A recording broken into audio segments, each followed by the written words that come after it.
Hi everyone, my name is Karen, this is my channel RatherBeReading, and today I'm bringing to you a recent reads video.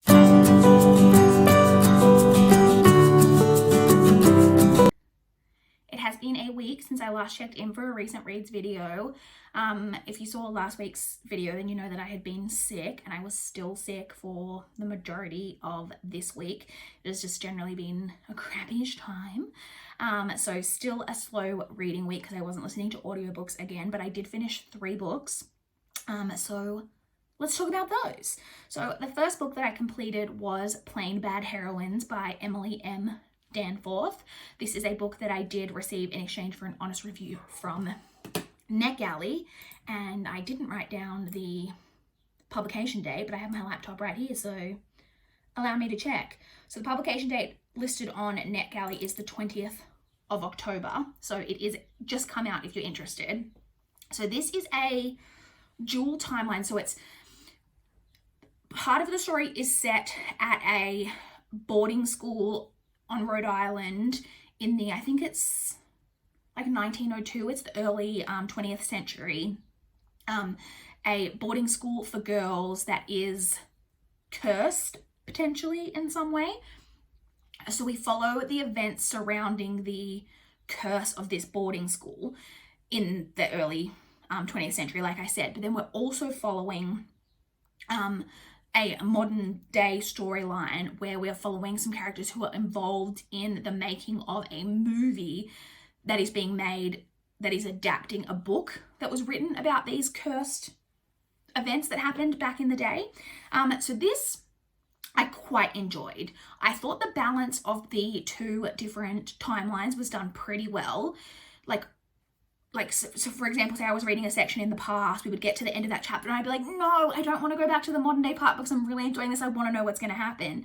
Then we would go to the modern day setting and I'd read that part and then be like, oh, I really want to know what's happening here as well. So it was like quite a good balance. Like I was enjoying both timelines for the most part.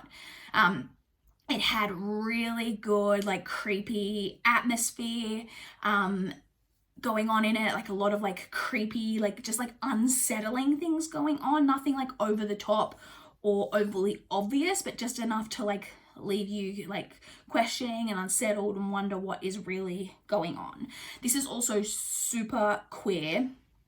Basically every character is queer in some way, like basically every female character loves ladies, and I was here for it. It was great.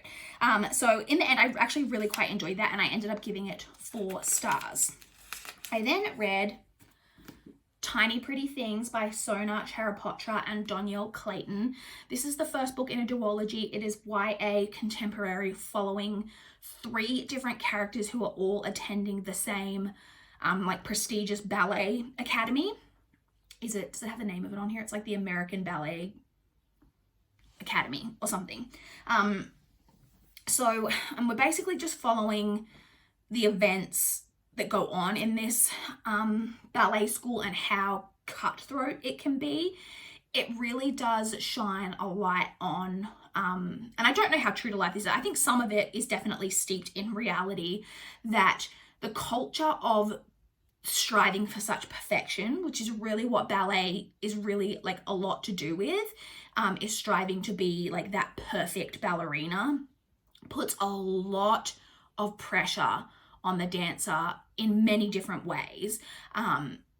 So trigger warnings for eating disorders for sure. There is a lot of unhealthy attitudes around food and body weight, because obviously ballerinas need to keep their bodies very trim for the most part, and that can cause a lot of issues, which that I know for a fact is true to life, and it's a lot of people in that industry unfortunately do fall into really unhealthy thoughts and things around food and exercise, but also the unhealthy ways that the competition between girls can really push people to do horrible things to each other or just to act horribly towards each other, when you know that the only thing standing between you and achieving your dream and something that you have sacrificed for and worked for years and years and years is just cutting this other person down. You know, what steps would you maybe take in order to cut that person down? I do think this was a little bit over the top. There is a character who is being kind of targeted, and the way that they responded to that towards the end part of the novel, I was like, okay, this is like getting a bit over the top. And some of the things that the girls would do as well, I was just like, I understand to some extent maybe some of the things, and you know, girls can be bitches. We all know I was a teenage girl at one point. I was a bitch at different points. Like, people were bitches to me. It's life and it's true. But some of the stuff in here is like straight up, like just disgusting things that I like would think to myself, there's no way on God's green earth I would ever do that to someone. Like, some of this is like straight up like physical assault. Like, do you know what I mean? And like hurting people like physically. And it's just a bit like over the top to some extent. I know that obviously we've seen real true life cases of you know, people in sport attacking competitors. Like, it's a thing that can happen, but I think it's more the exception rather than the rule. And some of the stuff in here I just thought was over the top, and that maybe you might have one person who was really willing to go to those extremes, but not like every person.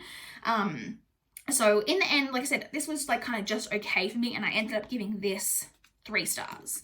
And then the final book that I completed this week was Talking to My Country by Stan Grant. This is non-fiction. This is a book by an Australian Indigenous man, and it's just really looking at race in Australia. It was written partly it was inspired by events that happened in 2015 surrounding an Australian Indigenous footballer. We have Australian football here in a lot of states. It is a huge deal, and this particular player was like at the top levels and was doing really well, and there was a lot of incidents that happened surrounding him of racial issues and booing, that he like was getting booed like a lot at games, and that caused Stan Grant to really reflect on where Australia is at with race. So this was published 4 years ago, but this was like such a tough read in parts to really look at Australia as a country and where we are at with race, and looking at our past, like the past actions of our country and the horrible things that they have done to the Indigenous people of our country. Like, there's just no escaping that, you know, the country has done truly terrible things. And that we aren't always taking the correct steps, or what are the correct steps in order to correct or try to help rectify some of these situations. You know, and it talked a lot about the statistics of like the rate of suicide amongst Indigenous people is just so astronomically high compared to other races in Australia, and how, you know, the systemic reasons that people are kept in poverty, and how poverty leads to crime and drugs and alcohol problems and all of that, and how there are so much stereotypes around Indigenous people and alcohol in particular in Australia, and how, like, he's saying, like, in a lot of parts it's not necessarily untrue, but like some of those like generalizations, but it's happening for a reason. There was just, and some of the statistics I said were incredibly harrowing. Some of the quotes, I wrote down a couple of quotes. So there was a part where he was talking about like some different statistics around crime rates, and that he had once spoken to and interviewed a criminologist who had made a comment about how the rates of crime and stuff were so unbelievable because the Indigenous population, I believe in Australia, if I'm correct, I might have these statistics slightly wrong, but it's something like 3% of our population is Indigenous, and yet they make up about 25% of incarcerated people in our country. And that, however, when you look at the actual crime rates, they commit murder and rape at a far less rate than white Australians. They commit drug and alcohol offences far less than white Australians, and all of those, and that a criminologist had, you know, mentioned about some of the statistics. And there was a quote at the end of him talking about that said, "To criminologists, these are statistics. To us, they are mothers, fathers, uncles, aunties, brothers and sisters, sons and daughters. These numbers have names and faces." And it was just like really looking at, like, yes, you can look at these statistics and all of that, but for them, for Indigenous people, this isn't just statistics, it is life. It is people that they know.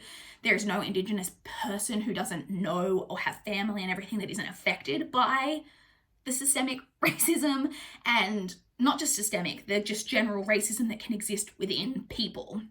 And then there was also a quote that I found really profound that said, racism isn't killing the Australian dream. The Australian dream was founded on racism. And he really talks about how he grapples with what it means for him to be an Australian, and how people can talk about trying to be a proud Australian, but how can he feel proud when he is part of a community that the Australian government in particular has always done everything they can to,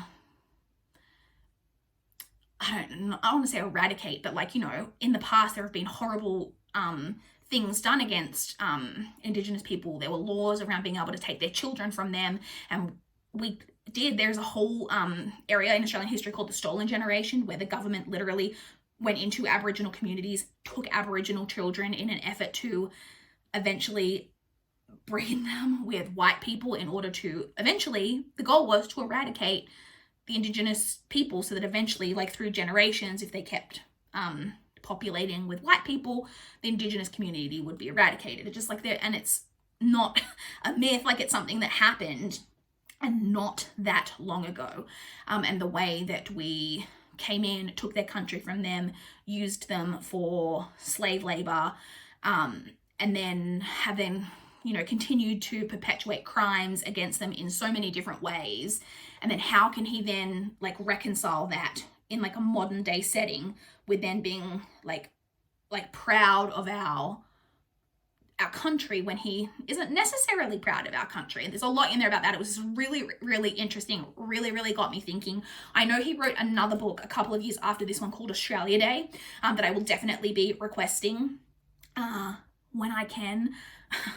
I'm being perfectly honest with you guys, my library account has currently been placed on hold because I have so many overdue books that I literally can't request or do anything on my account. So I'm on a bit of a library book binge at the moment, so I can return all of the overdue ones that I have, so that my account will be like unlocked.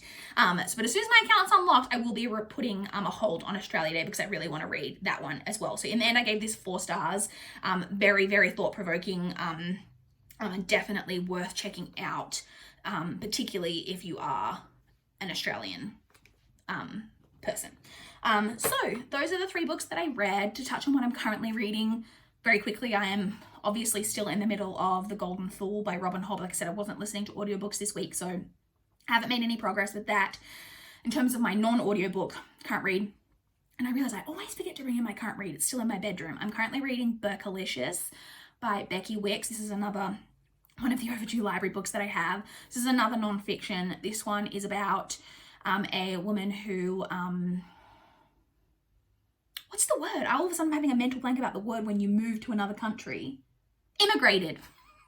Oh my God, when you just have a blank on a word.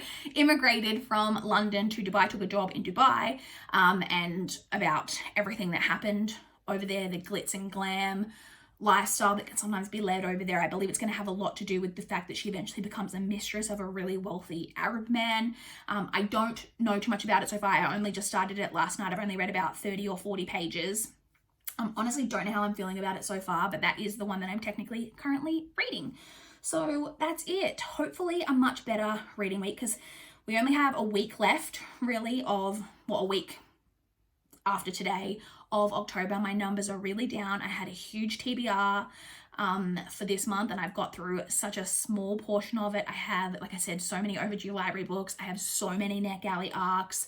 It's just really feeling the pressure of the TBR. Like, I'm still enjoying everything that I'm reading and everything, but it's just, you know, when you start to feel like, oh my God, there's just so much that I need to read. So feeling a bit of that TBR pressure at the moment.